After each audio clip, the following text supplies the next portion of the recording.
Hey YouTube! Welcome back to our Super Mario World Kaizo Ninji Level series. Inspired by Super Mario Maker 2, Denson86 releases a new Ninji level every week for his community to grind for the top spot. Only now, he has brought the idea of Ninji Levels to Super Mario World. If you missed our last episode, you can catch Ninji Season 1 Level 1 here, where we break down how to complete the level and then take a look at speedrun strats for top times. Denson creates levels live on his Twitch stream, so make sure to go follow him and get involved in this awesome community challenge. I also stream my attempts on these levels live on Twitch, so be sure to pop in as we work towards the top of the leaderboards. Without further ado, let's hop into Ninji Season 1 Level 2. Much like Level 1, Denson uses custom boost blocks that gives the player instant P-speed to run under these first few thwomps. A couple spin bounces get us to this chain, and we have to wait a bit for these thwomps to get out of our way. Once the path is clear, we jump into a hallway with a couple thwomps we have to avoid with the help of some boost blocks and a couple precise jumps. You'll notice down below the extremely helpful Ninji letting us know that we can scroll the screen. If you missed it in Ninji Season 1 Level 1, we strategically abused the screen scrolling mechanic in Super Mario World to manipulate some enemy spawns to save time in the level. Denson wasn't too pleased we found this, so I'm quite surprised he left it in for Level 2. Well, let's try it out. Pressing R on the controller doesn't seem to do it. Maybe if we try and scroll the screen left? No, that doesn't work either. Oh wait, the Ninja says L and R to scroll the screen. Okay, that's a bit weird, but let's try it. Psych! Damn. GG, Denson. Nice troll. In all seriousness though, this quick L plus R restart is a very nice quality of life feature for grinding out these Ninja level speedruns. Alright, let's get back to the level. We have to hit these on-off switches before jumping over this spike to make it to the great platform. These are custom platforms that move up when Mario jumps, allowing us to gain enough height to make it over the next spike. In the next section, we have to loop around to hit these on-off switches to open up the way forward, all while being chased by this angry thwomp.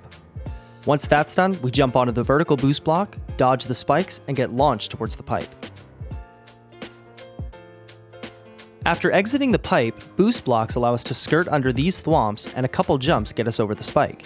Again, more boost blocks send us flying, but this time the thwomp follows us to the right. We have to spin jump before he gets to the end so we can bounce off him to get to the net. Here we bounce off this friendly Koopa and then zigzag left and right from these boosters before making a large blind jump with insane speed. Denson placed a blue coin for us to indicate what's coming up next. Customary in Kaizo levels, creators will use different coins to indicate different things, specifically for blind jumps. Level creators will place a yellow coin to indicate a regular jump, or a blue coin to indicate a spin jump. In our case, Denson used a blue coin here to indicate we need to spin jump over these spikes. This sets us up for 2 spin bounces off a thwomp to get over that tall gray pipe. Nearing the end, we have to make 2 jumps up the chain while narrowly avoiding the 2 thwomps, and then a large leap to the hanging chain down below. A little patience is needed to let the thwomps fall, then a vertical boost over the spike, and 1 more boost block sends us into the goal. In a level that seems incredibly fast already, how is it that top speedrunners were able to shave almost 6 seconds off their time? Let's dive into the speed strats of Ninji Season 1 Level 2. Right away, a brief left tap on the D-pad allows us to keep speed while jumping over the first spike. When we get to the first chain and the 2 falling thwomps, we come to what's probably the toughest part of the run. Here is where we need to discuss some tech in Super Mario World.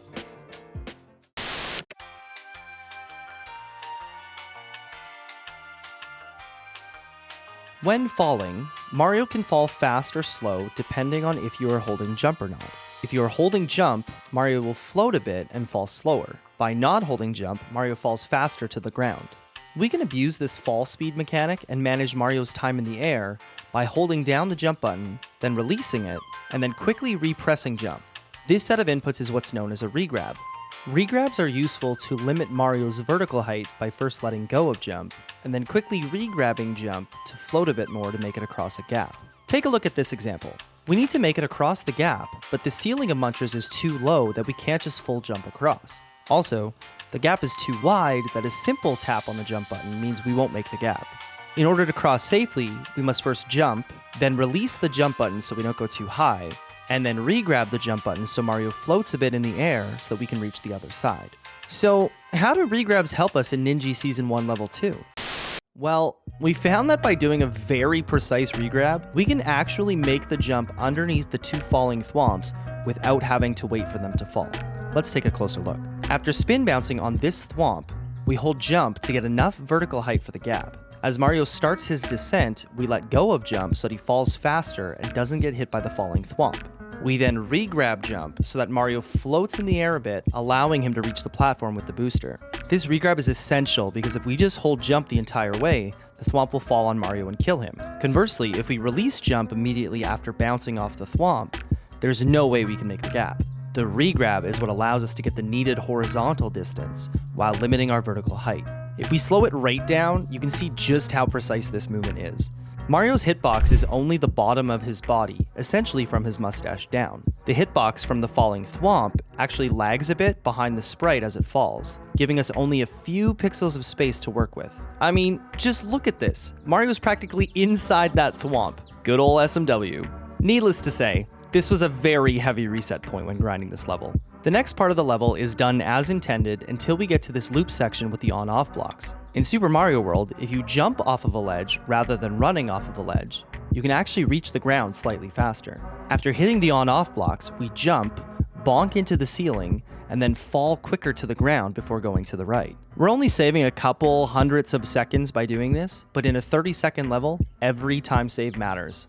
Next, it was found that by jumping at this precise spot, you can bonk into the ceiling, and while holding jump, Mario can actually land on this gray pipe, allowing us to do a quick jump up to this platform. This saves a bit of time over jumping to the boost block as we limit the time Mario spends falling in the air. Lastly, before the pipe, we thought that the booster would give us the most speed at the end, but by fast falling and narrowly avoiding these spikes, we can land closer to the pipe and exit the first half of the level faster. Time saved in the first half? 2.7 seconds. The second half of the level starts out as intended until we get to the long hallway of boost blocks. Instead of spending time to spin bounce off the thwomp to get to the upper gray pipe, with the help of the speed from the boost blocks, we can just jump straight to the gray pipe for a faster jump over the spike. By fast falling and grabbing the net at a lower spot, we can actually cut this corner to spend less time climbing to the right on the net. This allows us to jump to the red Koopa sooner.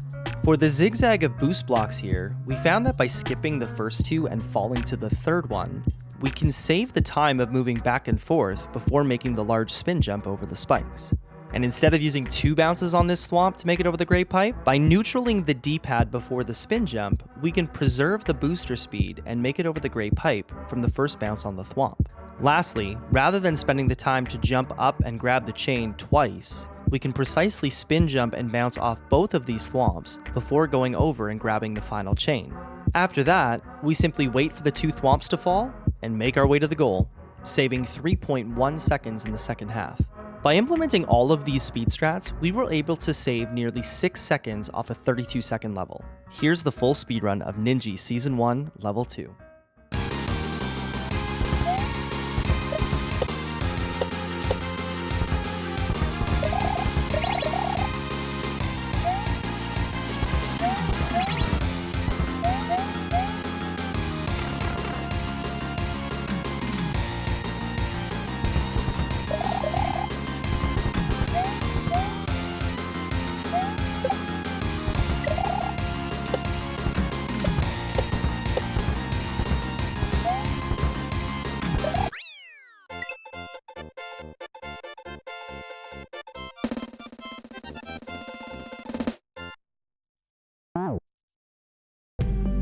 Again, be sure to hop in both mine and Denson's Twitch streams and get involved in these community Ninja levels. Denson creates a new level every week, and as soon as it goes live, I hop right into the action to take top spot. Let me know in the comments if you learned what a regrab was from this video.